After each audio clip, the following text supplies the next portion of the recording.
Have you ever thought about how you would answer these type of questions on a non-calculated paper? Okay, watch this video to find out how. So what you're going to need to know is a table that you're going to need to memorize. The table works by you writing 0, 1, 2, 3, 4, 4, 3, 2, 1, 0. And you've got square root on all of them. Okay, and on the top, you're going to write 0, 30, 45, 60, and 90.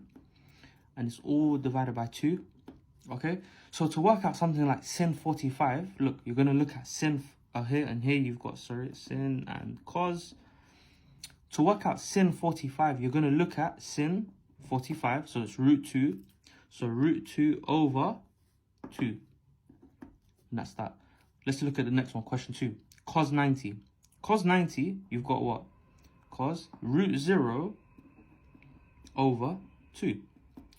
Right? Divided by 2.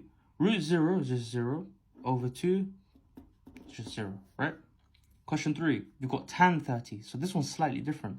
With tan 30, you're going to look at 30 and you're going to look at these two numbers. And you're going to divide these two numbers. So you're going to have root 1 over root 3. Root 1 is 1 over root 3. You can rationalize this. So times that by root 3, times that by root 3. You've got root 3 over 3. Okay, question 4. Sin 30. Sin 30, we get what? Root 1 over 2. Root 1 is just 1 over 2, so we have a half. And so on, right? Let's take a look at 5. Tan 45.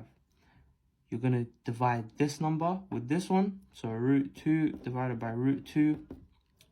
Right? These are going to divide, they're going to divide it by itself. So you're going to have just a 1. And that's pretty much how you do it without a calculator.